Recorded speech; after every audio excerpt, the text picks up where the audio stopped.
Hi, Stacy here with Limelight Easy. So, I did another video earlier today that I ended up having an ocular migraine show up. Not really sure what triggered. I'm pretty sure it was my phone that triggered it. I don't know why. It's never happened with my phone before, and I've had my phone for well over a year. So, strange.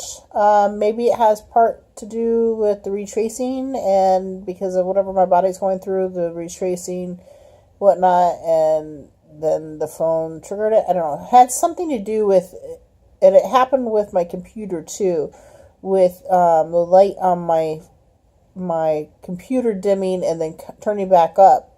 And I saw that happen with my phone. In fact, you can see it in the video, which is pretty interesting. That I don't know what happened. I don't know why it powered down a little bit and then powered back up. But whatever it was, it caused the ocular migraine. So I watched the video and realized that I had been talking about my hair because I haven't washed it in like 3 weeks. So I had intended on washing it today, getting some help from my mom, who's now back in the home again. She came back a couple of days ago, and from being gone from her own health issues. And so I was going to have her help me with it. But then I started not feeling very well earlier. I don't know what the deal was. My stomach got upset, and then I ended up getting the ocular migraine.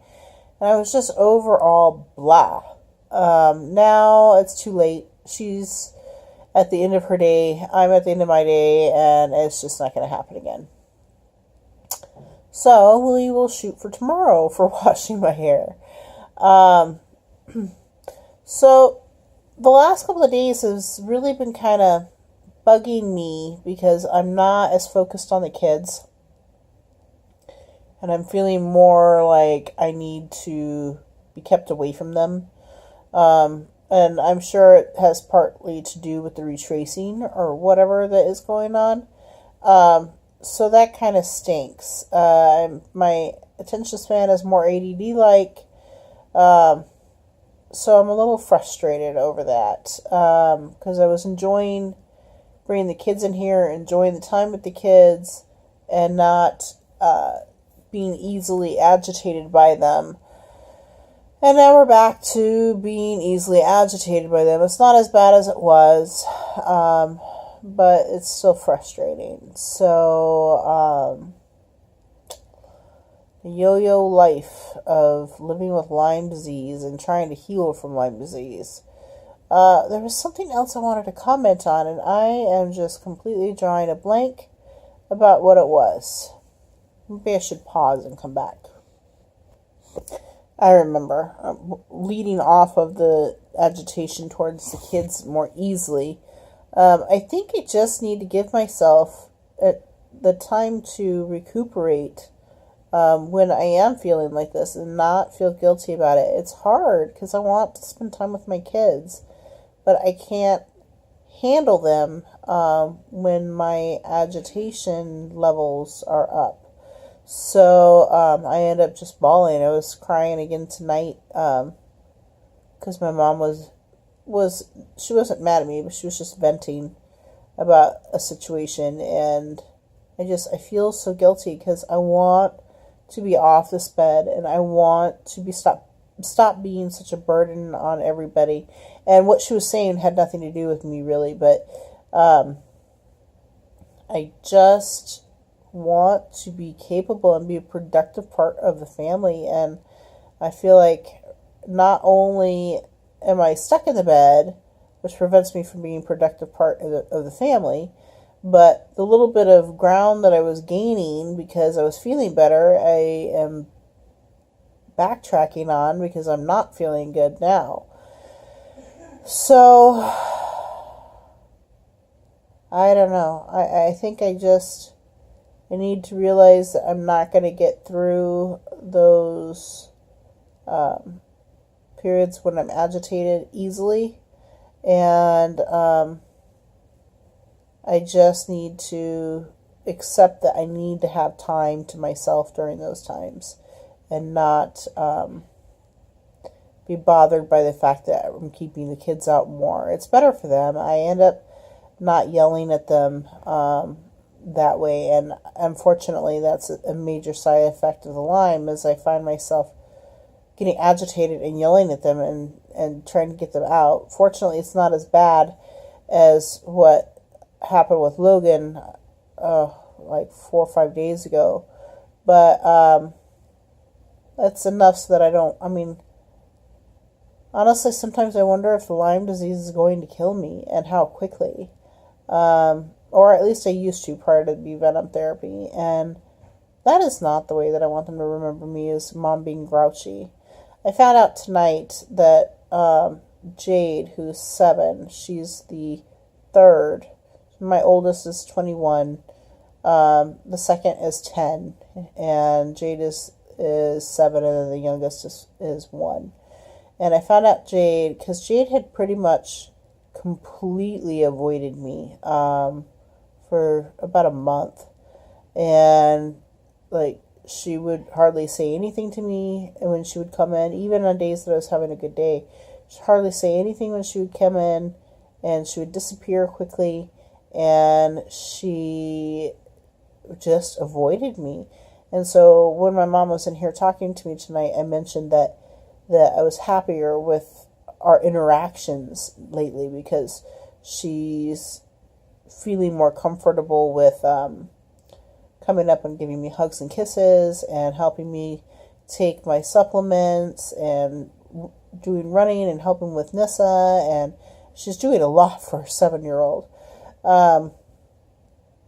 And so I mentioned it to my mom. She's like, well, it's because she thought you were going to die. So she was trying to avoid that pain of, if you were to die, then she maybe wouldn't have to face it. And because it had gotten really bad and very scary. And now that I'm feeling better, she's responding better because my brain is working better. I'm wondering the opinions of my family members about what is happening with me, like their perception of how scary this is. From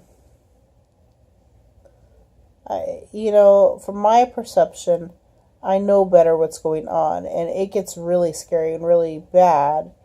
But I know that I'm not exactly on my deathbed, or during the really bad periods prior to starting bee venom. I knew I wasn't on my deathbed. I wasn't quite sick enough to be on my deathbed, but I sure felt like I wanted to die. And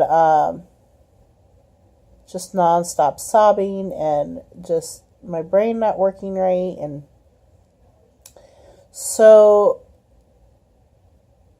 for me, I mean, I'm living through all of this from bed, where everybody else is living through all of this, worrying about me and wondering if I'm going to get through it, or if I'm going to get better. And I know for my oldest, she doesn't really say much. She knows that I'm, or at least I was prior to starting bee venom therapy, was really not doing well.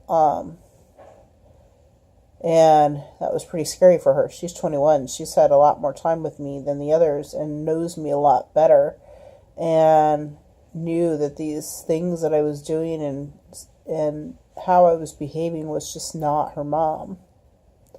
And I'm sure that's scary, Their perception of this time must be terrifying. I know that for my husband, when I passed out before we moved from Wisconsin,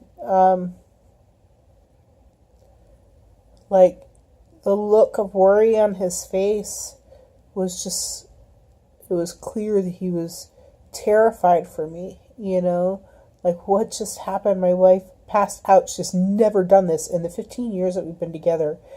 And not only passed out, but appeared to possibly have a seizure, which I have since found out that is common with Lyme.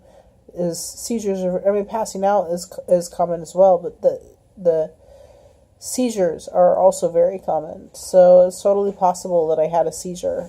We just don't really know, and there was no way to test to find out if I'd had a seizure. And my mom, I mean, she's known me the longest of everyone, and seeing me deteriorate and behave differently and scream at her. Oh, I've never done that to her prior to the Lyme. That is one of the worst things about the Lyme disease, is what it's done to my brain and my emotions. I mean, there's one thing with having emotions, but a whole nother to have this rage that you cannot control. And nobody, I shouldn't say nobody, my family understands that it's not me because they know me so well. But other people don't understand what's happening with my brain, you know?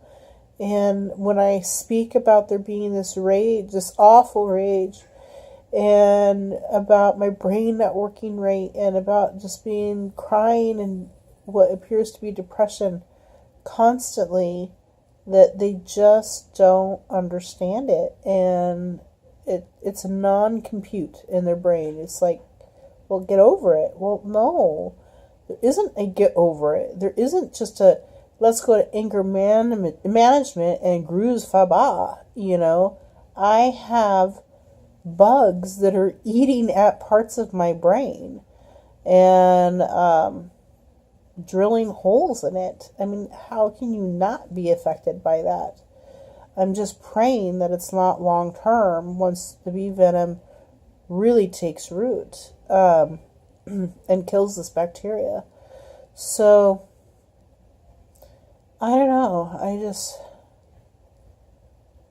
I think that this video is about done. It's just a lot of recollection, you know, or recollecting on. I don't even know if that's the right term. I don't know. A lot of thinking about how other people within the household are perceiving this situation with me and how scary it is for them. You know, my son, I think, was worried, who's 10, was worried about me too, and worried that I was going to die. So he would come in and knock like every 30 seconds, the polar opposite of what Jade did, which just adds to the anxiety. So I was just on the video commenting about what the perception of the family might be coming away from the Lyme eventually. What are your thoughts, honey? What do you mean? Like, how have you viewed the situation with the Lyme? Has it been scary? Is it, you know, how do you feel about it, I guess is... It needs to die. That's how I feel about it. What? The Lyme needs to die. Hubby says the Lyme needs to die. I don't know, it's just... I think that our perceptions will be different once we come away from this. Like, how I viewed this whole situation versus how the family has viewed it. So, I don't know. It'll be interesting in 3 years to come back and visit and see what everybody says. I think that's it. Good night.